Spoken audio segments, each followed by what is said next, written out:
Here we are, lesson number 10. Can you believe it? We have been doing nature science lessons for 10 weeks. I am so excited for this last lesson because we are going to not only learn about a really cool animal, you might be able to hear it behind me. You're also going to learn about some of our plans for this summer. We've got some really exciting things coming up for you. But first, to get started, I just wanted to think back and reflect on all of the things that we have done throughout this series. Hopefully you have learned how to explore nature, how to go out and ask questions and figure out how to find out the answers to your question, how to investigate. Exploring nature is not all about having all the answers. It's about learning how to investigate and find the answers to your questions, which is amazing because there's an infinite number of questions that you can ask about nature, and scientists are still learning about nature every day. So love that, pretty cool. We have seen a forest. We have visited the meadow. We've seen a stream. I think we've spent some time in my backyard. We've learned about watersheds, all kinds of really cool things. And today we're gonna revisit some of those habitats and think about how we can find and look for birds. Birds are amazing creatures. I love them because they are all around us, and no matter where you live, you can find birds. And sometimes you can see the same birds all the way in the countryside or out in the wilderness that you sometimes see in the city too. Birds are really adaptable, and they do not follow the same boundaries as humans. So I find that really cool and really exciting to study. Now today I am standing on the Perkiomen Creek again, and I'm looking up because there's actually birds all around me. There are geese behind me. There's some sort of bird party going on in this tree over here that maybe we'll try to look at. But we're on the Perkiomen Creek, which is a great place to look for birds because there are trees all around. There's a river system, so we'll talk about how that helps to find birds. And we're just gonna go out and see what we can find. Okay, so here we are, and we are gonna go look for some birds. And before we do that, I'm just gonna tell you a little bit about where we are. We are on the Perkiomen Creek, which is just kind of where the skipback flows into, where we were visiting last week. So you can see behind me, it looks like, I like to think of it as like a highway for birds.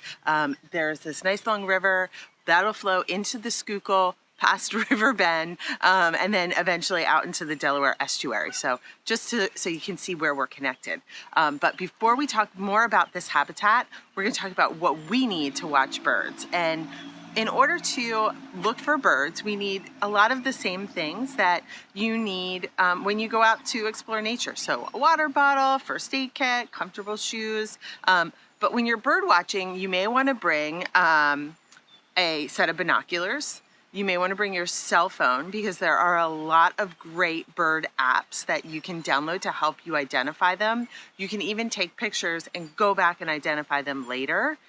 If you like to use a nature science journal in the field, that's great. You can take notes about what you see. We're going to talk about field marks and how to quickly identify what you see. Bring a pencil for your field guide because that's the best way to record your information. If you have a pen, sometimes it bleeds. So pencil, field guide, binoculars, and that's about it.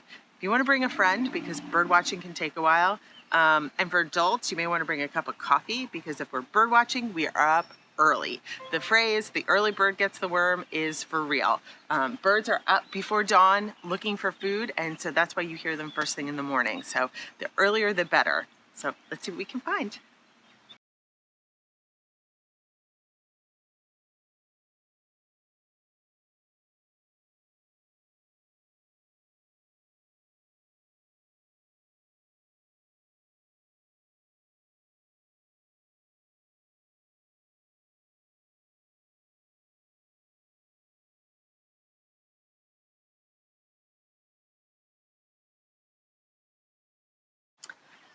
So one of the first things that we think about when we're looking for birds is their adaptations. Like a lot of animals, birds are adapted for the habitats in which they live. So let's think about birds, right? There's so much diversity when it comes to birds. There's things like birds of prey and hawks that hunt from high above. There are ducks that float along the water. There are ostriches that run across the savanna of Africa.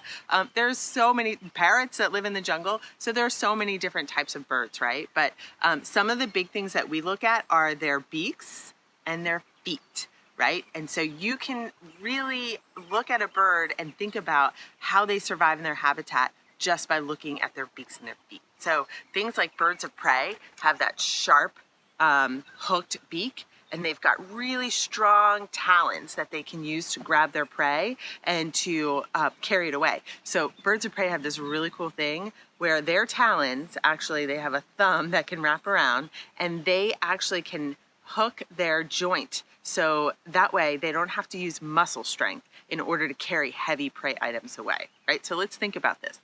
You're walking through an airport, you've got a heavy bag or a suitcase and you're carrying it along like this. After a while, your hand gets tired, right? Your hand gets tired from gripping and holding onto that thing. Birds of prey don't have that problem because they're able to kind of hook their claws together, and so that way they don't have to use muscle strength. It's just like their own little hook, which I think is pretty cool.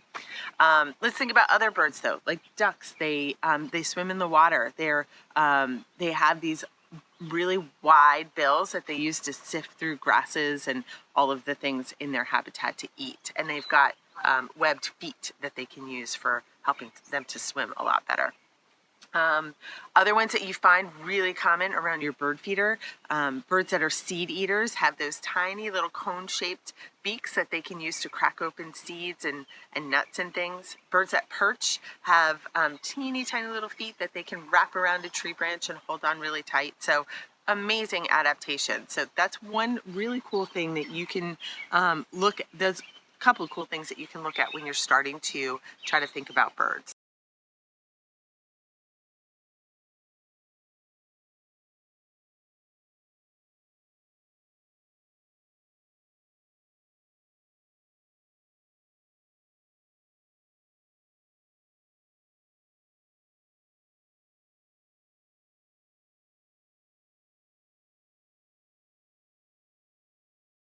The next thing I like to think about is the habitat. So let's turn around and look at this habitat behind me. Now, first of all, we've got a little bit of human disturbance right here. So it looks like there's some construction happening. I think that they're extending a sewer line along the river to help some of the communities around here. So it is a little bit of a disturbance, but what you will find is that we still see birds. Birds are really well known for being able to adapt to where people are. So that's why we see things like hawks, red-tailed hawks in the middle of the city. I have seen a red-tailed hawk eating a squirrel that he's captured right there in the middle of Center City, which is pretty amazing. So birds have cool adaptations, but they can also adapt oftentimes pretty well. But in our habitat, we've got trees along the side, right? So that's providing forest cover. You might hear there are birds up in the trees here. I can hear a lot of chattering away. But then you've got this whole highway system where what's in that water? Fish. And so birds of prey like eagles and osprey can cruise along the water and they can just dip in and grab a fish. Other birds that might use this habitat, like a great blue heron, that's a wading bird, and they're just gonna kind of hang out on the sides, on the shallows, and they're predatory, they're gonna eat fish too, but they've got these long spear-like beaks, and so they're gonna spear their fish. A little bit of a different strategy there.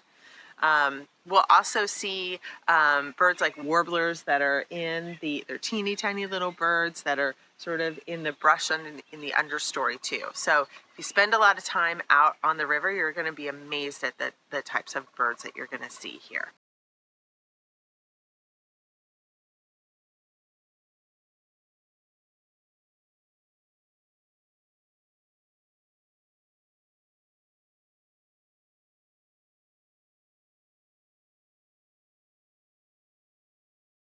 So we're going to talk about this habitat and what makes it great for birds. So it changes throughout the year, but during this time of year, especially when animals like the red-winged blackbird are breeding, it's perfect.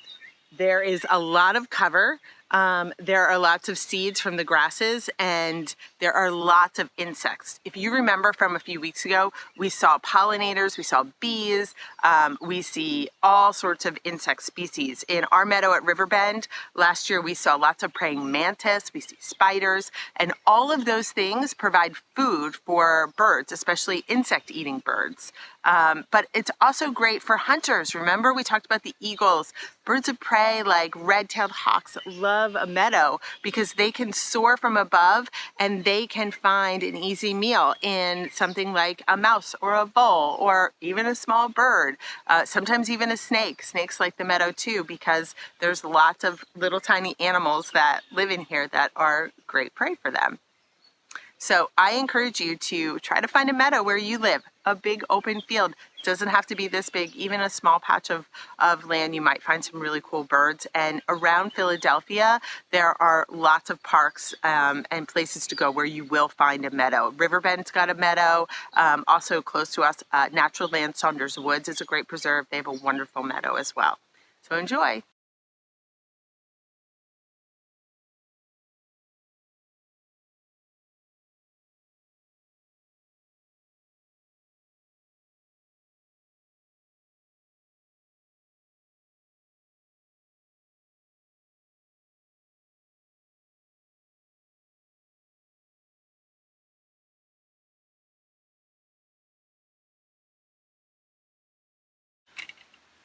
So this habitat hopefully looks familiar to you. We are in a forest and we have, like any forest, many different layers. There is ground cover, which is pretty dark right now. It's very shaded.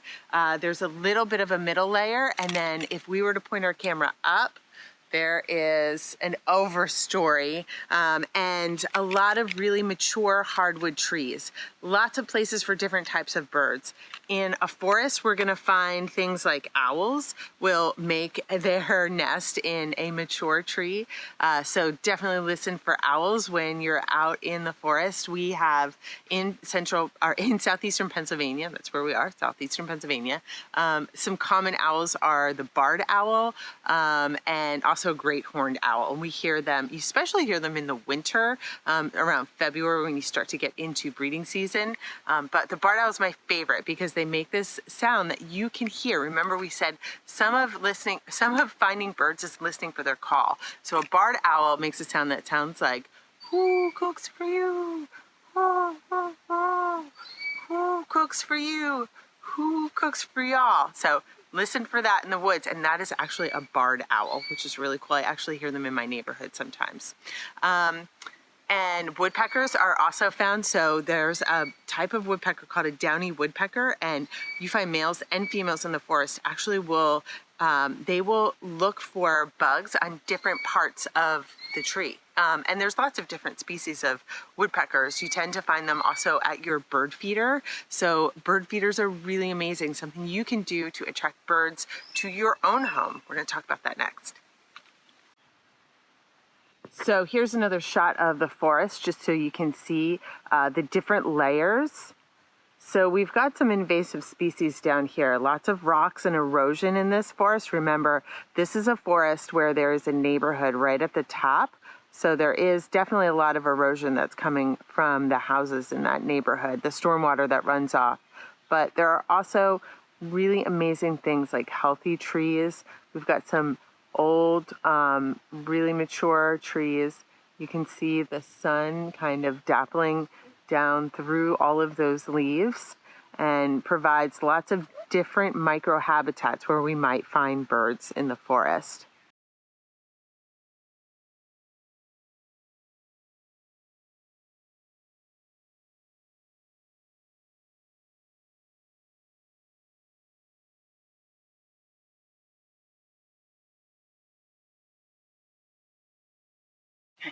Some of the best ways that you can watch birds are in your own habitat. So regardless of where you live, if you live in a suburb, out in the country, or even in the city, there are some really simple ways that you can attract birds. The first one is just simply setting up a bird feeder.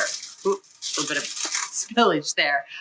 So this is just a bird feeder that I bought at the local hardware store. And I just fill it with bird seed. Black oil sunflower seed is a really good one that you can use, but this is just like a wild bird mix that I put in there. And if you do put up a bird feeder, what you want to do is you want to make sure that it is in a spot where it is at least 4 or 5 feet away from your window, or that it's right up against the window, because what you want to avoid is a situation where birds will go to your feeder and then accidentally hit the glass on a window pane, which is a real problem, especially in urban areas where there's lots of big windows. So make sure that if you set up a bird feeder, it's at least 4 or 5 feet away from your window, or it's right up against the window. So that way they can recognize that it's glass and not something that they can fly through. So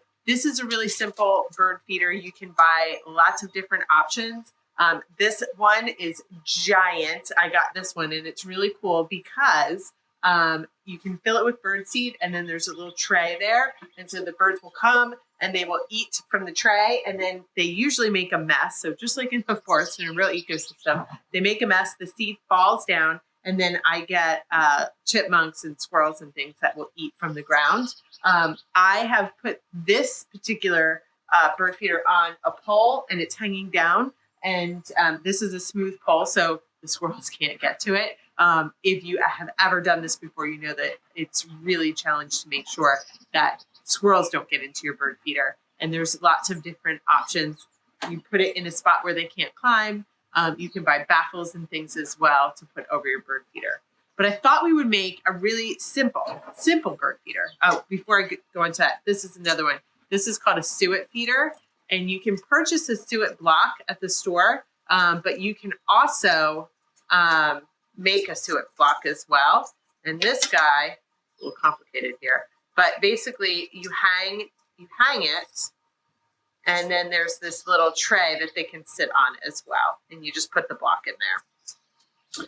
Okay, so a really simple way that you can do this at home with very little materials. You can gather some pine cones.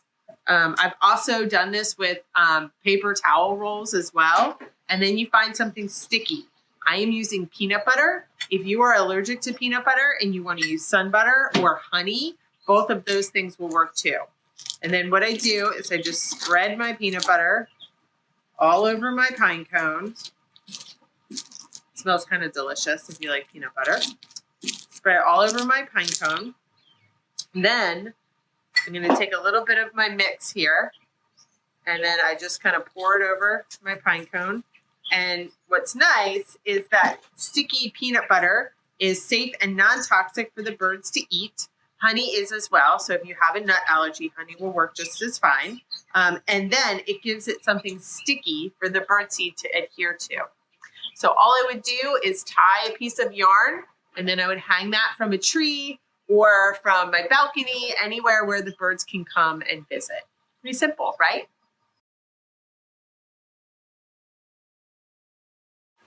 So I hope you learned a lot about birds today. I'm really excited to see how your summer goes. We are getting ready to launch our Family Nature Club series, which I mentioned in the beginning of this. We have a really cool program for you. It's going to be 3 weeks. You can go with your entire family and you can log on online. You can do activities at home. You can go to Riverbend and watch birds there, or you can watch birds in your backyard. And really excited. I hope you all are able to join us, and we'll talk to you soon. Bye-bye.